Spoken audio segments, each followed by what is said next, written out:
인천시와 부천시, 서울 강서구가 부천 대장 소각장을 증설해 폐기물을 함께 소각하는 방안을 논의하고 있습니다. 인천시와 강서구가 증설 비용을 부담하겠다는 것인데 부천 시민사회의 반대가 클 것으로 보입니다. 인천 영흥도 주민들이 인천시의 자체 매립지 예상 지역 중 한 곳으로 거론되면서 반발하고 나섰습니다. 주민들은 죽을 각오로 맞서겠다는 입장입니다. 김포시가 코로나19 극복을 위해 올해 남은 자체 예산을 들여 또 한 번 재난지원금을 지급합니다. 인천시가 인천 지역 모든 대중교통버스에 무료 와이파이를 설치했습니다. 11월부터 인천 버스에서 무료 인터넷을 이용할 수 있습니다.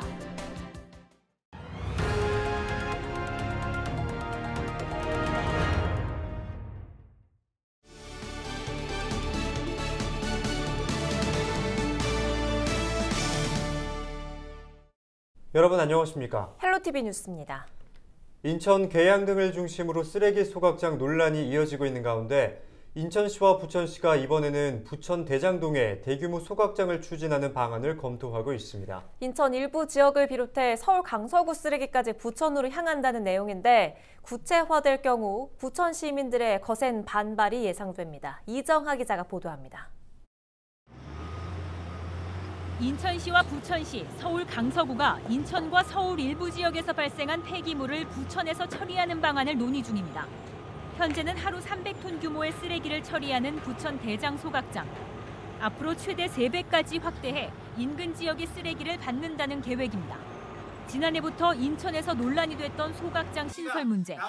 한때 계양 신도시 등의 폐기물을 600톤까지 처리할 수 있는 소각장이 들어선다는 계획에 일대 주민들이 크게 반대하기도 했습니다. 이번에는 기존 부천 대장 소각장 내 증설 계획이 거론되고 있는 겁니다. 부천시는 대장동의 소각장 부지를 제공하는 대신 인천을 비롯해 서울, 강서구 등이 증설 비용 분담을 하게 될 예정이라고 밝혔습니다. 늦어도 이달 중순에는 결론이 날 것으로 보입니다. 인천 일부 지역과 서울, 강서구에서 나오는 쓰레기까지 모두 이곳 부천으로 향하게 될 가능성이 커지고 있습니다. 이렇게 되면 사실상 광역 소각장 신설과 다를 바 없어 부천 지역민들의 반발이 예상됩니다. 광역 쓰레기 소각장을 광역으로 하겠다는 얘기거든요. 시민들이 불편하게 생각하는 쓰레기 소각장을 더 확대한다. 그래서 타 지역의 쓰레기가 들어온다. 이게 굉장히 심각한 문제죠. 그리고 아마 그게 구체화되면은 시민들의 반발이 굉장히 심각하게 제기될 수밖에 없는 상황이고요. 당초 부천 소각장의 지하화 계획도 막대한 비용과 기술적 어려움 등으로 현재로서는 본격적인 논의조차 힘든 상황. 이달 중순 대장 소각장 증설 계획 발표에 따라 지역 내에서는 또 다른 논란으로 확대될 가능성이 큽니다. 헬로티비 뉴스 이정하입니다. 한 민간 법인이 인천 대체 매립지 공모에 신청한 것으로 확인됐습니다. 그 해당 법인이 신청한 지역은 바로 영흥도였는데요. 영흥도 주민들은 즉각 반발하고 나섰습니다. 그동안 화력발전소 때문에 고통받아왔는데 이제는 매립지냐며 반발하는 겁니다. 이재필 기자가 보도합니다. 영흥도 주민들이 인천시청을 찾았습니다. 최근 한 민간 법인이 인천시의 대체 매립지 공모에 참여했고 해당 지역이 영흥도라는 사실이 언론을 통해 공개됐기 때문입니다. 주민들은 쓰레기 매립장을 영흥도에 짓는다면 죽을 각오로 저지할 계획이라고 주장했습니다. 특히 화력발전소로 인한 피해를 감수하며 지금까지 살아왔는데 이제는 매립지까지 조성한다는 소식이 들린다며 쓰레기 매립장 추진 계획을 즉시 철회하라고 강조했습니다. 인천시 쓰레기 매립장을 영흥도에 유치한다면 우리는 주민들의 죽을 각오를 저지할 계획이며 이로 인해 발생하는 모든 민형사상의 책임은 박남춘 인천시장에게 있음을 분명히 밝히면서 본 계획의 철회를 거듭 요청합니다. 인천시는 영흥도를 포함해 7곳을 매립지 후보로 두고 관련 용역을 최종 정리 중입니다. 그리고 오는 12일 매립지 부지를 최종 확정해 발표할 계획입니다. 헬로티비 뉴스 이재필입니다. 부천에서 승용차가 가로수 등을 들이받은 후 2차 오토바이 사고 등으로 이어지는 일이 발생했습니다.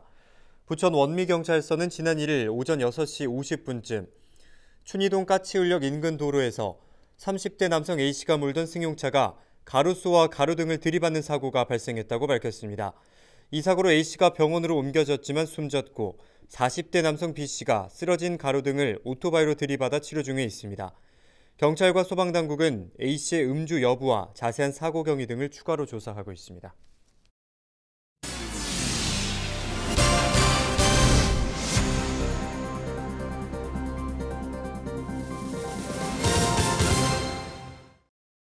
코로나19 극복을 위해 김포시가 자체 예산을 들여 또 한 번 재난지원 사업을 펼칩니다.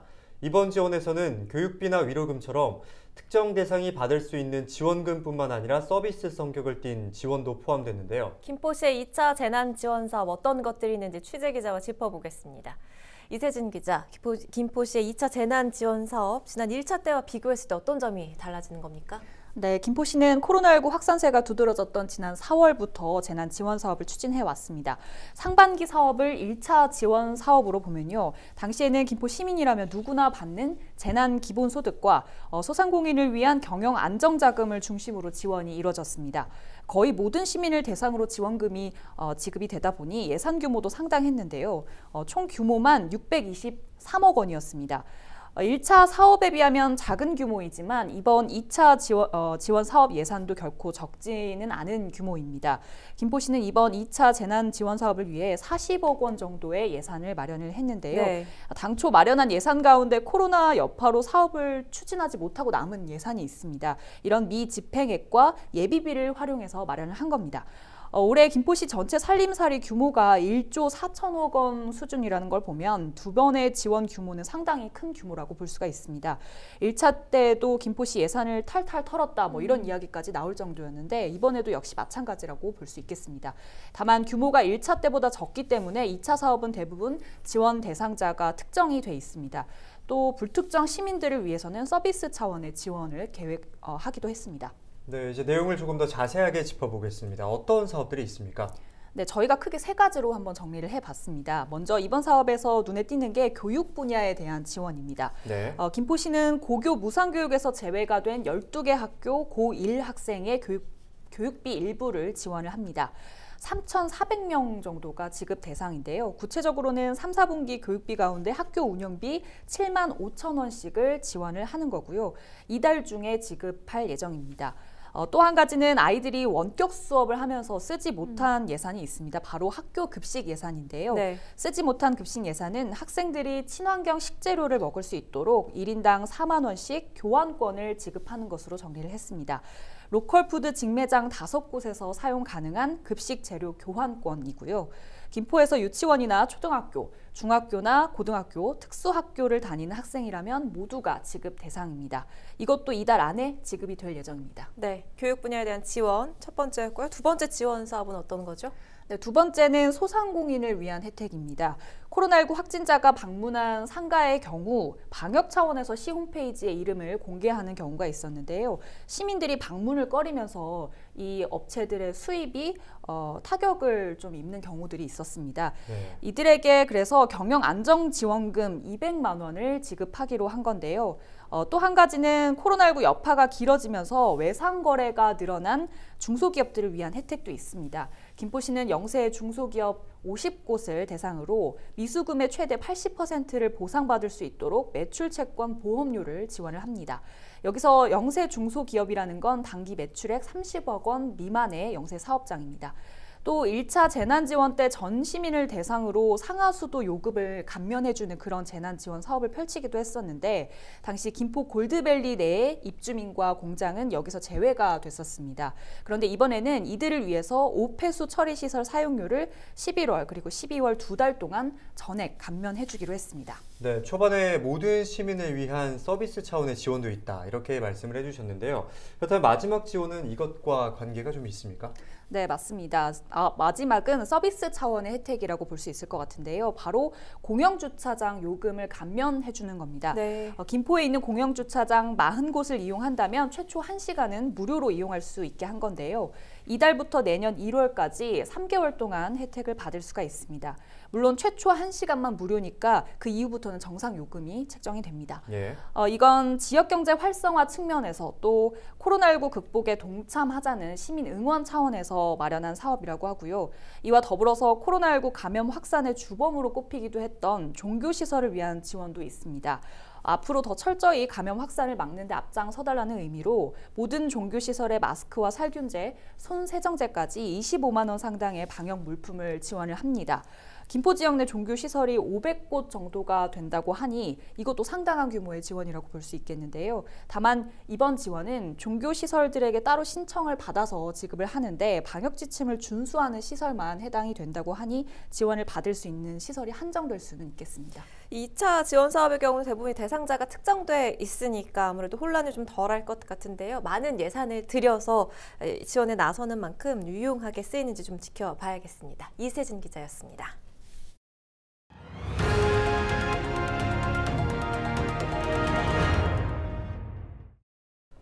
11월부터 인천의 모든 대중버스에서 무료 인터넷을 사용할 수 있습니다.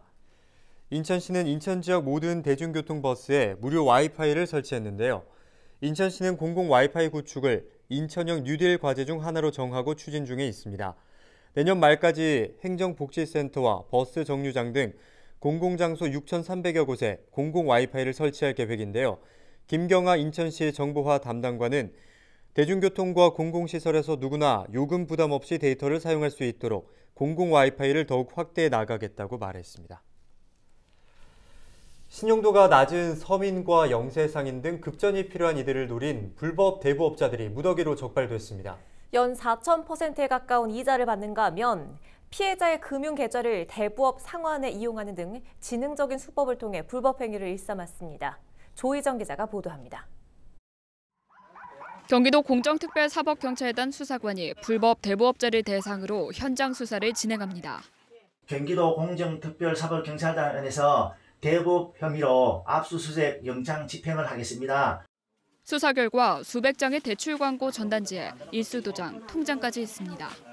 경기도 공정특별사법경찰단은 불법 대부업자를 적발하기 위해 지난 5월부터 5개월간 집중 수사를 벌였습니다. 그 결과 미등록 대부업자와 불법 대부 중개업자 등 16명을 적발했습니다. 이들의 대출 규모는 92억 4,210만 원에 달하며 피해자는 111명에 이른 것으로 드러났습니다. 적발된 불법 대부업자들은 급전이 필요한 사람, 일용직 종사자와 금전적으로 어려운 서민을 노려 최대 3,878%의 살인적인 고금리 이자를 요구했습니다. 피해자의 금융계좌를 대부업 상환에 이용해 불법 고금리 대부 행위를 한 업자도 있습니다. 이 업자는 지난 2017년부터 오산, 천안 등 전국에 걸쳐한 불법 대부 행위를 숨기기 위해 7명의 명의를 이용해 총 6,570만 원을 가로챘습니다. 수원과 평택, 포천 등 경기도 전역에 무차별적인 불법 광고 전단지를 살포한 배포자 7명도 현장에서 검거됐습니다. 코로나19 사태가 장기화되면서 영세상인 저신용 서민 등을 대상으로 불법 사금융이 더욱 기승할 우려가 있어 전방위적인 집중 단속을 실시하여 사회적 경제적 약자를 보호하고 공정한 세상을 만드는 일에 계속 앞장서 나가겠습니다. 경기도 특사경은 5개월간 집중 수사 결과 8명을 검찰 송치하고 8명을 형사 입건했으며 수사가 마무리되는 대로 모두 검찰에 송치할 계획이라고 밝혔습니다. 경기지TV 조희정입니다. 김포 북부권의 수돗물 사용량이 늘어나면서 김포시가 통진 배수지를 확장해서 쓰기로 했습니다. 김포시는 오는 2023년까지 사업비 364억 원을 들여 통진 배수지를 6,000톤 확장합니다. 이와 함께 월곤면과 하성면 사이 배수관로를 복선화하고 마산동과 장기동 사이 비상 연계관로를 설치해 비상시에도 단수 없이 수돗물을 공급하겠다는 계획입니다. 인천시가 오는 14일까지 전통시장 가는 날 행사를 진행합니다. 행사에는 부평 종합시장과 계양산 전통시장 등 우리 지역 21개 전통시장이 참여하는데요. 전통시장별로 품질 좋은 상품을 저렴하게 직거래로 판매합니다.